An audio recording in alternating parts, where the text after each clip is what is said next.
नमस्कार मैत्रिणींनो, घरची सोपी रेसिपीत आपल्या सर्वांचे स्वागत आहे। आज आपण अगदी सोप्या पद्धतीने आणि अगदी टेस्टी असा मटर पुलाव बनवणार आहोत। हा मटर पुलाव घरात लहानांपासून मोठ्यांपर्यंत सगळेच अगदी बोटं चाटून खातील इतका टेस्टी आणि भन्नाट बनणार आहे। तर चला वेळ न घालवता लगेच रेसिपीला सुरुवात करू। सर्वात आधी बघा, या ठिकाणी मी तुम्हाला दाखवते। मी भात धुवून घेतलेला आहे, वाटाणे घेतलेत, मसाले घेतलेत, भाज्या छान चिरून घेतलेल्या आहेत। त्यानंतर या ठिकाणी बघा, मी कुकर घेतलेला आहे। कुकरमध्ये तेल घालून तेल छान गरम करत आहे। तेल छान गरम होऊ द्यायचं आहे आणि तेल गरम झालं की त्यामध्ये या ठिकाणी मी मोहरी घातलेली आहे। मोहरी छान तडतडू द्यायची। त्यामध्ये लगेच जिरं घालायचं आहे। जिरं सुद्धा छान तडतडलं की त्यामध्ये बारीक चिरलेला लसूण घालायचा आहे। आता लसूण छान गोल्डन होईल, आपल्याला त्याला फ्राय करायचं आहे तेलामध्ये। बघा, जिरं आणि मोहरी तडतडत आहे छान।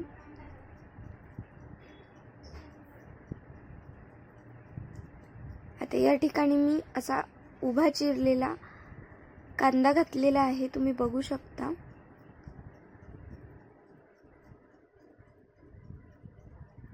कांदा बारीक नाही चिरायचा आहे।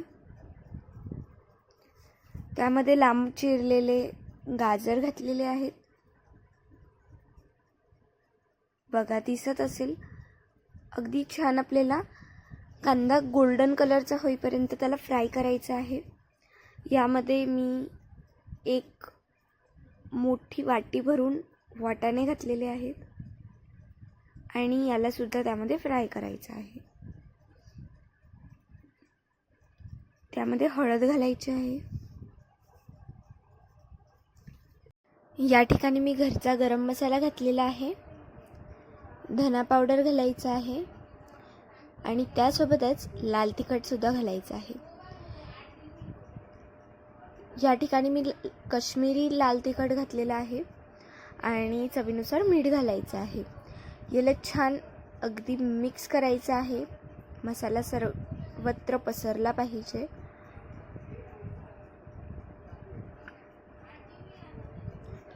आणि त्यानंतर या ठिकाणी मी भात जो तांदूळ आहे तो 3-4 पाण्याने अगदी स्वच्छ धुवून घेतलेला आहे आणि त्यानंतर मी याला यामध्ये घालत आहे।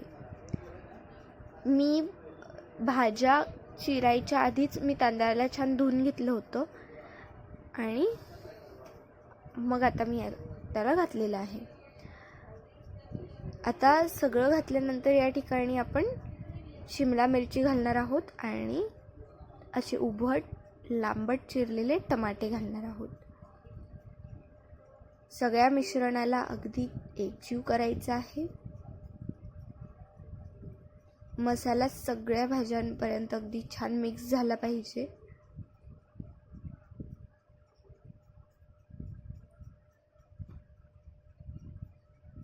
आणि दुसरीकडे मी पाणी गरम करायला ठेवलेलं आहे। छान पाणी उकळून घ्यायचं आणि त्यानंतर आपण यामध्ये उकळलेलं पाणी घालणार आहोत। थंड पाणी नाही घालायचं।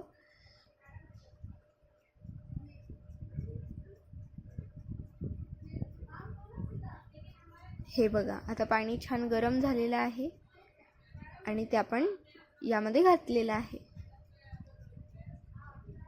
एकदा पुन्हा याला आपण हलवून घ्यायचे, छान वरखाली करून घ्यायचे सगळं भाज्या वगैरे आणि त्यानंतर छान एक उकळ आली की आपण कुकरला झाकण लावून घेणार आहोत। आता छान शिट्टी होऊ द्यायची आहेत। मैत्रिणींनो, हा मटर पुलाव इतका टेस्टी लागतो की तुम्ही एकदा बनवला ना की दरवेळेस अशाच पद्धतीने मटर पुलाव बनवणार।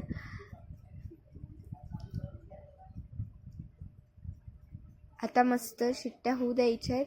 शिट्ट्या होत असताना पूर्ण स्वयंपाकघरात वास पसरलेला आहे, सुगंध पसरलेला आहे पुलावचा। आता बघा, शिट्ट्या झालेल्या आहेत। या ठिकाणी मी कुकरचं झाकण काढत आहे आणि तुम्ही बघू शकता काय भन्नाट असा आपला मटर पुलाव तयार झाला आहे. त्याला बघूनच तोंडाला पाणी सुटलेलं आहे. लगेच आता हा मटर पुलाव आपण सर्व करून घेऊया. बघा काय मोकळा मोकळा आणि एक एक दाणा कसा दिसतोय. मला लगेच याला टेस्ट करायचं आहे, त्यामुळे मी वेळ न घालवता लगेच याला सर्व करते आहे आणि आता आपण याचा आस्वाद घेऊन बघूया. मैत्रिणींनो, रेसिपी कशी वाटली कमेंट करून कळवा. व्हिडिओ आवडला असेल तर लाईक करा, जास्तीत जास्त जणांना शेअर करा आणि चॅनलला सबस्क्राईब केलं नसेल तर सबस्क्राईब करून बेल आयकन प्रेस करा, जेणेकरून नवीन येणाऱ्या व्हिडिओजची नोटिफिकेशन्स तुमच्यापर्यंत पोहोचत राहतील. आणि हे बघा, अशा प्रकारे आपला हा मटर पुलाव तयार झालेला आहे. नक्की ट्राय करा.